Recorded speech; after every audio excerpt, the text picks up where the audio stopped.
Alright guys, today we're going to be breaking down step by step exactly how to build a successful Shopify store in Q4 and in 2019. So as you guys know, it's now Q4. This is the biggest time of the year for retail, in-store, and online. Most millionaires in e-commerce are made during this time between October 1st and December 31st. So it's an absolutely essential time right now. It's probably the best time ever. It is the best time ever to get into Shopify, e-commerce, dropshipping, whatever it is that has to do with retail. So if you've been thinking about creating a store, if you've been on the fence about it, you're not sure whether or not you should, well, now is the absolute best time to get into it. It's easier than ever during this time of the year to get sales, generate customers, build a brand. So I highly recommend it if that's something you're serious about. So let's break down exactly what it takes to do that. Alright, first you're going to need a $1,500 computer. You're going to need $10,000 million in capital to get started. You're going to need investors. You're going to need to know every single thing there is to know about e-com. No, I'm just kidding. It's actually a lot simpler than that.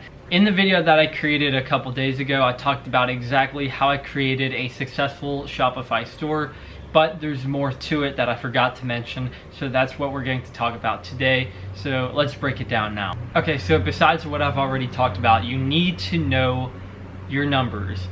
So when you're doing digital advertising, when you're working to acquire customers, advertising just in general, you need to know what your numbers are exactly. You need to know your cost per customer acquisition. You need to know your lifetime customer value. You need to know exactly what it costs to get a product shipped, your product cost, your margins, your profits. You need to know everything from top to bottom, and you need to be able to accurately and consistently track that every single day, week by week, month by month, quarter by quarter, in order to be truly successful. Every single business needs that. And that's what you should have and always have. I mean, if you're just serious about this at all, you need that. Otherwise, you're not a business owner. You're not an entrepreneur. You need to know your numbers. The language of business is numbers. But that's just one thing. Another thing is actively and consistently assimilating customer feedback. For example, if you're not acting upon customer feedback and you're not improving your product, your service, whatever, well, then you're going to end up failing ultimately in the long term. You're not going to be able to build a successful business because customer feedback is the market directly talking to you. It's saying, hey, we think this, and if you don't fix it, you're not going to be in business in about a year or two, or maybe even 6 months. It's extremely important because feedback is literally the market telling you what to do and what not to do, what's working and what's not. And a lot of people just think that they're right and that the customer is wrong, that they just don't like their product. But in reality, you need to be very careful about the customer's opinions of your product and how you deal with that long term, both in customer service and product research and development. It's crucial to long-term success. Now, this next factor is not really about your Shopify store or your business in general.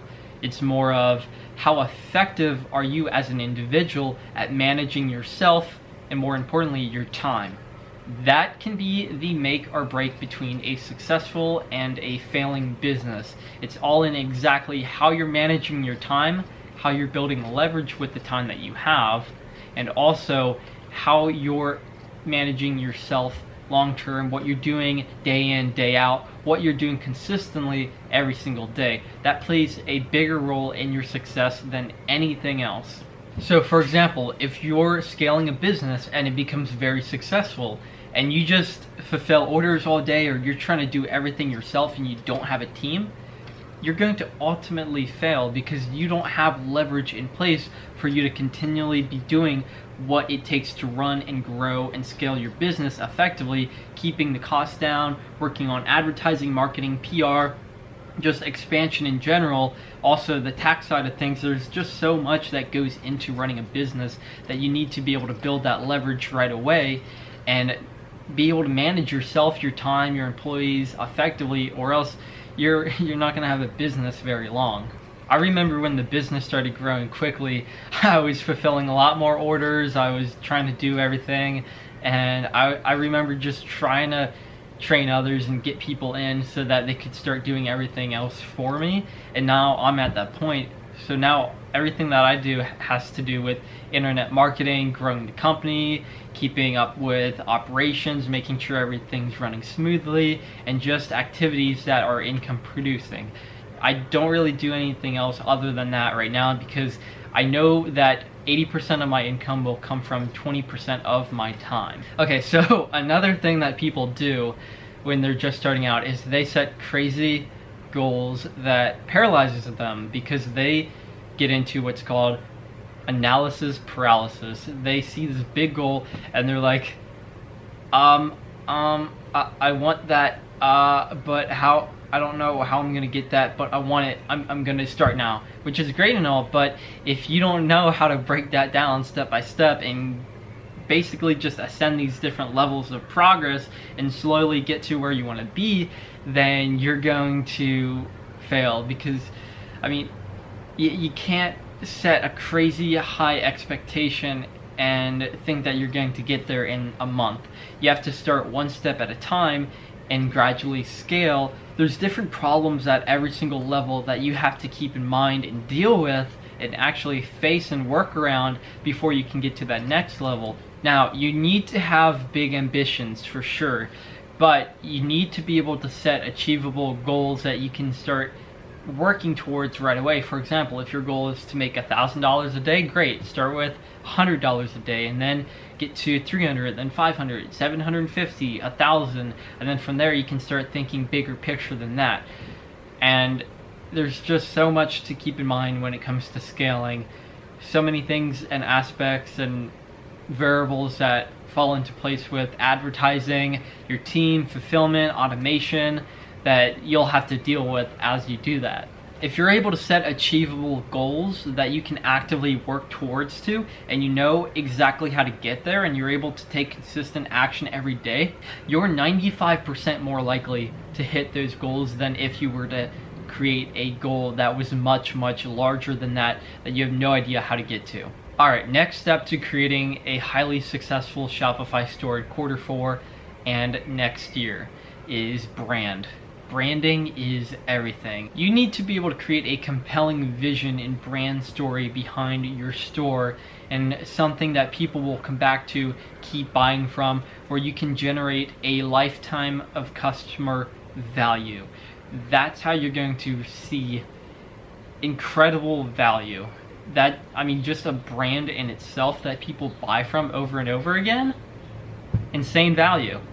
It's just nothing beats it at all. So that comes along with creating an amazing customer experience. If they're happy with your product or service, if it comes fast in the mail, if the product is high quality, and if it has a compelling vision and story behind it, people are going to come back.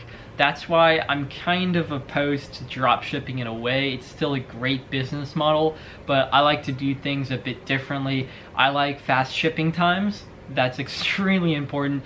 People don't seem to realize that. I mean, your biggest competitor is right in front of you. It's Amazon. 2-day shipping. And you're trying to drop ship with 14 to 30 day shipping. Oh my god, dude. Yeah, that's why I don't really like drop shipping that much. Yeah, I do it in a few of my stores, but I mainly focus on regular e-commerce, where I'm able to ship from the United States or just ship out fast in general from a warehouse, third-party warehouse, whatever, because I like to take control of branding. I like to create brands because there's so much more value to it, and it's much more worth my time, money, and effort. So to sum up branding, you need to create an amazing customer experience from the time they see your brand for the first time to the time they order, to receive it in the mail, and then the usage of that product or service, and the value that they get out of that long term. That's extremely important, and that can be the difference between success or failure if you're trying to build something legit and long term.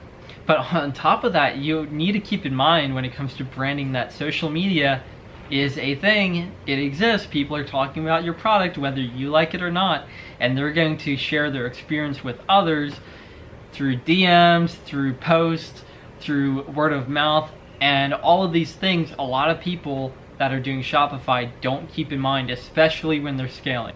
I used to not really think about that at all until I realized the importance of what people are saying about my brand, exactly what their experience is with it. Because if you have a customer that's very happy and they tell 10 people, or 10 people that they know find out about it, that's a duplication effect. That's a ripple effect. You're going to be able to build something amazing with that. But if it's the other way around and they hate your product, it took a long time to ship, or it's defective, or they're having issues with customer service, that's a ripple effect too. You're going to deal with the consequences of that long term. And I know a lot of people who have had issues with that when they were drop shipping, or they just didn't do things right in general. And I saw that as an opportunity to build something way better than them by learning from their mistake and not making the mistake myself.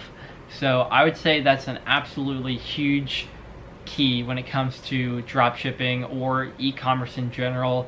So guys, to break it all down, know your numbers, build a brand, self and time management, brand management as well, set achievable goals, and if you can, try to control what potential customers are thinking and hearing about your brand. So guys, that is a lot of details that go into what it takes to create a truly successful Shopify store, and in a lot of ways businesses in general this year and years beyond. So with that guys, hopefully you're able to take a lot away, but more importantly, apply it to your life, your business right away, and then keep consistent at that. That's even more important than just applying something, is being consistent over time and building something real and legit. So hopefully this helped you. If you're new here, be sure to subscribe, hit the notification bell, like this video, and I will see you guys tomorrow.